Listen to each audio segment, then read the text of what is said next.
Hello everyone, मेरी हिंदी कहानियाँ में आप लोगों का स्वागत है। आज की कहानी है एक बेटी ने अपनी माँ को कैसे सिखाया सबक। कहानी अगर पसंद आए तो वीडियो को लाइक, सब्सक्राइब, कमेंट जरूर करना।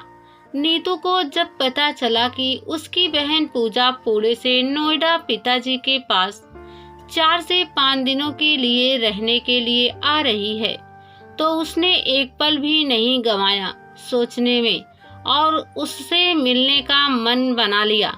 हापुड़ा से नोएडा दूर ही कितना था, उसके पति ने भी मना नहीं किया।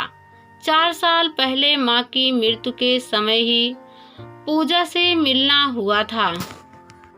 माँ के जाने के बाद नीतू का उस घर में ना तो कभी जाना ही हुआ और ना ही कभी उसने जाना चाहा।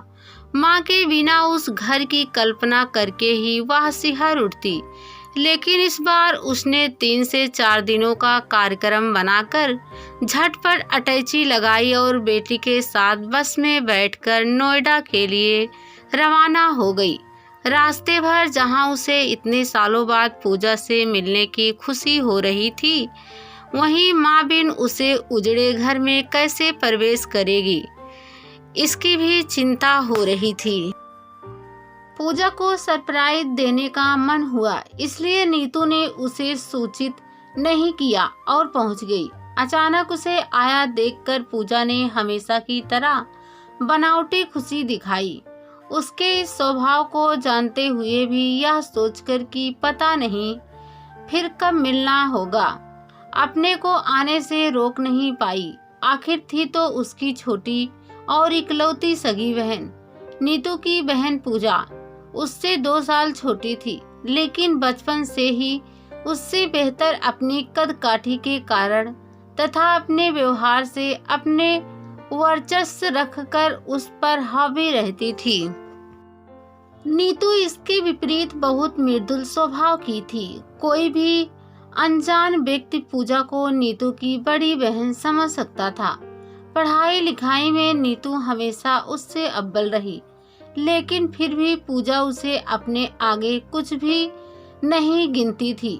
नीतू को बहुत मानसिक कष्ट भी होता था, लेकिन पूजा को कोई परवाह न थी। उसका विवाह नीतू के विवाह के साल भर बाद ही हो गया था, जहां नीतू के पति हापुड़ जैसे छोटे शहर में छोटी सी सरकारी नौकरी करते थे। वहीं पूजा के पति पुणे में किसी बहुत बड़ी कंपनी के मालिक थे। विवाह के बाद भी पूजा के स्वभाव में रत्ती भर परिवर्तन नहीं आया, बल्कि ससुराल में बड़ी बहू होने के कारण और पति के ऊंचे ओहदे पर होने के कारण वह पहले से भी अधिक अभिमानी हो गई थी। मायके में जब भी वह दोनों मिलती, पूजा नीतू को नीचा दिखाने में कोई कसर नहीं छोड़ती थी। और तो और उसके बच्चों में और अपने बच्चों में भी बहुत अंतर रखती थी। एक दिन तो हद हो गई जब नीतू ने अपनी माँ के घर रसोई से फुर्सत पाकर कमरे में जाकर देखा कि पूजा अपनी बेटी के साथ रजाई में बैठकर टेलीविजन देख रही थी और उसकी बेटी बिना रजाई के ठिठुर रही थी। उसने अपनी बेटी को रजाई तो ओढ़ा दी, लेकिन अपना रिश्ता स्थिर रखने के लिए पूजा से कुछ नहीं कहा। जानती थी कि बोलने पर बात बहुत बढ़ जाएगी। उनकी माँ भी यदि पूजा को कुछ समझाने के लिए कुछ कहती तो वह उलटकर तुरंत उत्तर देती, हाँ, आपकी लाडली बेटी है ना, आप तो उसकी तरफदारी करेंगी ही। माँ क्या बोलती, चुप रह जाती थी। लाडली बेटी का ताना तो पूजा अक्सर देती रहती थी। उसे यह समझ नहीं थी कि माँ के लिए सभी बच्चे बराबर होते हैं। वह अपने स्वभाव से ही अंतर पैदा करवाते हैं। माँ के असमय मृत्यु होने पर सभी भाई बहन इकट्ठे हुए थे। नीतू का मन हुआ कि अपनी बहन पूजा के गले से लिपटकर खूब रो ले, लेकिन उसका रूख देखकर लगा ही नहीं कि उसको रत्ती भर भी माँ के जाने का संताप है। वह मन महसूस कर रह गई। दोनों भाई तो विवाह के बाद पहले ही पराये हो चुके थे। सभी अपनों के असली चेहरे देखकर नीतू का मन बहुत क्षुब्ध हुआ। उसको लगा कि वह अकेली रह गई है। उसका बेटा और बेटी दोनों ही नानी से बहुत जुड़े हुए थे। बेटी तो समझदार थी, लेकिन बेटा तो छोटा होने के कारण सब क्रियाकलाप देखकर बहुत विचलित हो गया था और सबसे अजीब व्यवहार करने लगा था। पूजा कारण की गहराई में गए बिना सबके सामने जोर जोर से बोलने लगी। माँ बाप ने सिर पर चढ़ा रखा है, जरा भी तमीज नहीं सिखाई। अभी से यह हाल है तो आगे क्या करेगा। नीतू यह देखकर हतप्रह रह गई। पहले तो वह समझ नहीं पाई कि वह किसके लिए बोल रही है। समझ में आने पर उसको विश्वास ही नहीं हुआ कि उसकी बहन उसके बेटे की भावना को समझने के स्थान पर उसके लिए इतना अनर्गल बोल सकती है, वह भी ऐसे मौके पर। उसकी 2 बेटियां ही थी, इसलिए वह इतनी कुंठित रहती थी कि उसको नीतू का बेटा फूटी आंख नहीं सुहाता था। मौसी को तो माँ सी माना गया है। फिर यह कैसी मौसी है जिसने इस रिश्ते को पराया करने में कोई कसर नहीं छोड़ी। उसकी बेटियों को अपनी माँ का व्यवहार बिल्कुल ठीक नहीं लग रहा था। यह साफ उसके चेहरे के भाव बता रहे थे, लेकिन वह अपनी माँ से अत्यधिक डरती थी, इसलिए मूक दर्शन बनी रहती थी। नीतू को बच्चों को इस तरह डरा कर रखना उचित नहीं लगता था। माँ की 13वीं के अगले दिन ही वह आहत मन से वापस हापुड़ लौट गई। उसके बाद आज मिलन हो रहा था। इतना कुछ होने के बाद भी नीतू उससे मिलने का लोभ संवरण नहीं कर पाई। इसी को तो खून का रिश्ता कहते हैं, जो अटूट माने जाते हैं। पूजा अपनी बेटी के साथ आई थी। बड़ी बेटी नेहा ने इंजीनियरिंग की पढ़ाई लुड़की के IIT कॉलेज से पास की थी। पूजा उसी को अस्थायी रूप से वहां से ले जाने के लिए ही लुड़की से लौटते हुए नोएडा आई थी। वह नेहा के गुणगान गाते नहीं थक रही थी कि पुणे जाते ही उसे नौकरी मिल जाएगी, फिर कंपनी अवश्य उसे अमेरिका भेजेगी। उसकी शादी की वह जल्दी नहीं करेगी। उसका साथ उसके पति भी भरपूर दे रहे थे। नीतू उनकी दमभरी बातें सुनकर अवाक रह गई। वह तो उनकी बातचीत का हिस्सा बनने लायक ही नहीं थी, क्योंकि उसकी बेटी, जो नेहा से कुछ ही महीने बड़ी थी, ने तो साधारण BA किया था और टेक्सटाइल डिजाइनिंग का कोर्स दिल्ली के किसी इंस्टीट्यूट से कर रही थी। इस बारे में सुनते ही पूजा ने नाक भौं सिकोड़ ली। इस कोर्स के बाद उसको किसी फैक्ट्री में ही नौकरी मिल सकती है। क्या पैकेज मिलेगा उसको? ज़्यादा से ज़्यादा साल का 1.5 लाख। नेहा की तो 1 महीने की इतनी सैलरी होगी। उसने नीतू की बेटी की ओर तिरस्कारपूर्ण दृष्टि डालते हुए कहा, लड़कियों का भविष्य अच्छा पैकेज नहीं, अच्छा ससुराल और उसे समझने वाला पति है। मैंने उसे पैरों पर खड़ा कर दिया है, जिससे आवश्यकता पड़ने पर वह अपने परिवार की आर्थिक आवश्यकता भी पूरी कर सके बस। और उसकी पढ़ाई तो ऐसी है कि जिससे वह अपना व्यवसाय भी कर सकती है, जिससे उसका घर भी डिस्टर्ब नहीं होगा। मैं तो कोर्स पूरा होते ही उसके लिए अच्छा घर ढूंढकर जल्द विवाह कर दूंगी। ससुराल जाकर जो चाहे करे। लड़कियों की प्राथमिकता घर परिवार और बच्चे संभालना है, ना कि नौकरी। पढ़ाई का सदुपयोग केवल नौकरी करना नहीं है, बल्कि पढ़ी लिखी लड़कियां जागरूक होने के कारण अधिक अच्छी तरह सुचारू रूप से परिवार को चला सकती हैं और बच्चे की बेहतर परवरिश कर सकती है। नीतू ने 2 टूक जवाब देते हुए कहा। उसकी बेटी के आत्मसम्मान को ठेस ना पहुँचे, इसलिए बोले बिना अपने को रोक नहीं पाई।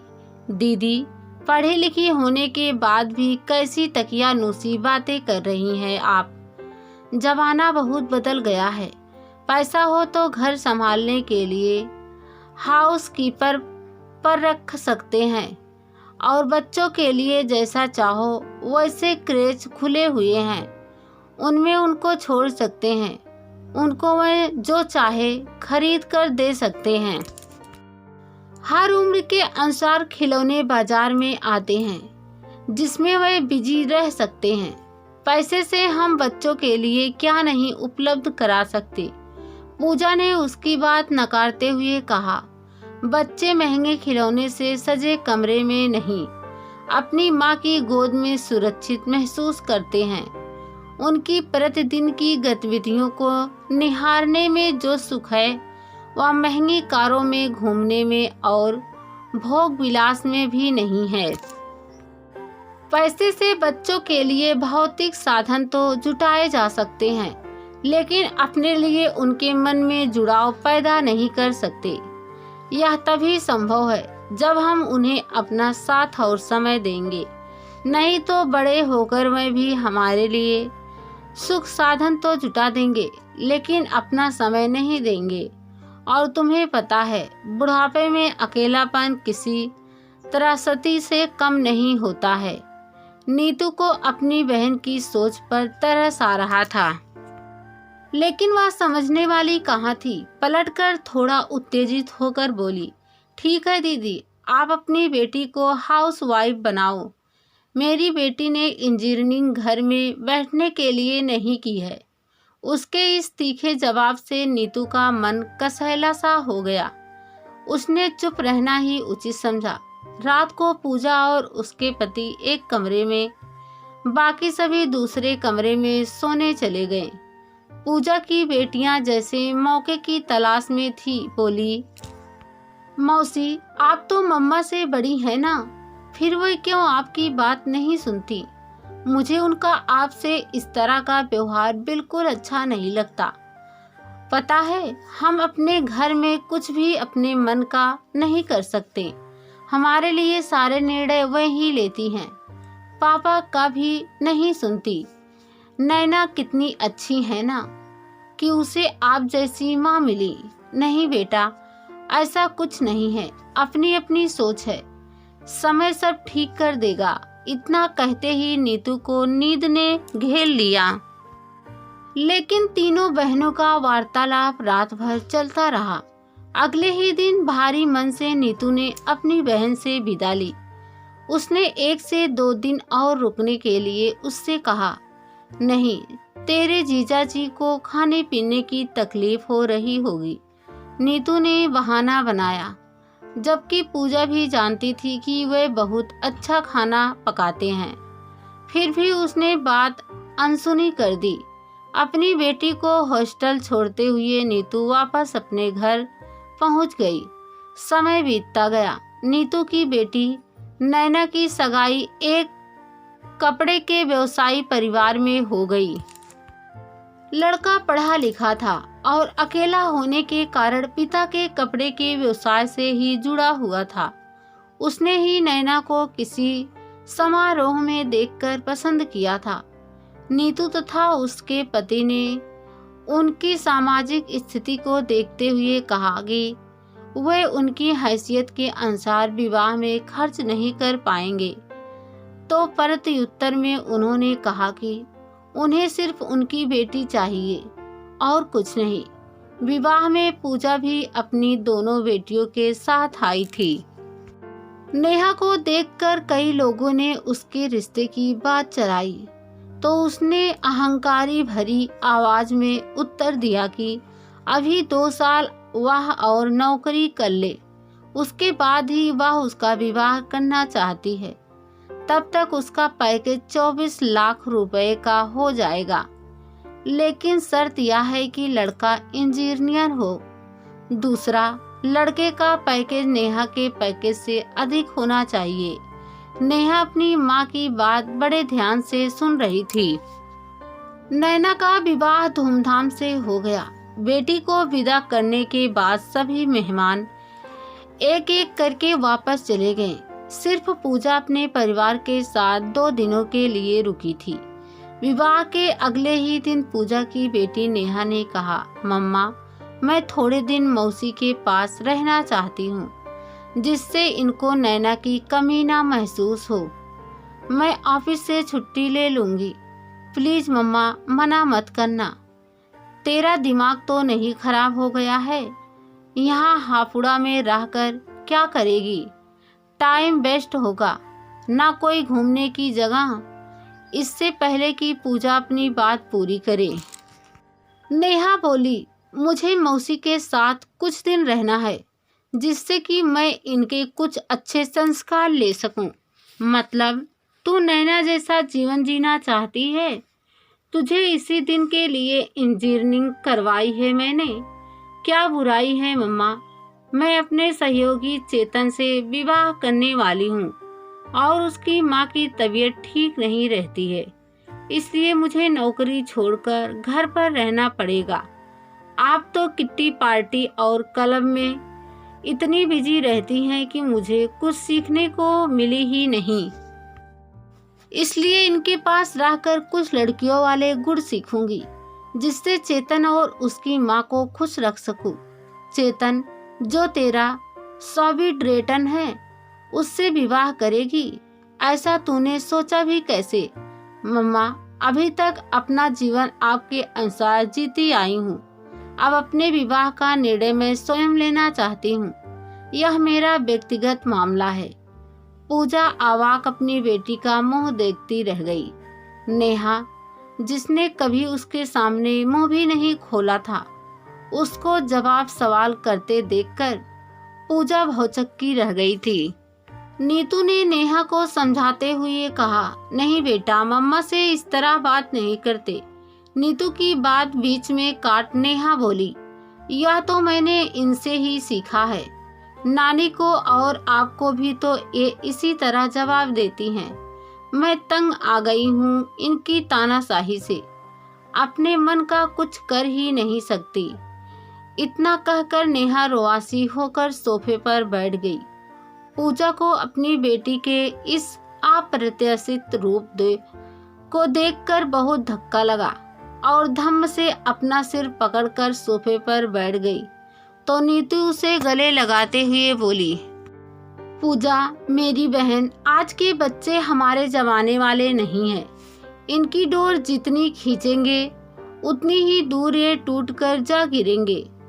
आवश्यकता अनुसार ही डोर खींचनी चाहिए। मैं बड़ी हूँ, इसलिए समझा रही हूँ, बुरा मत मानना।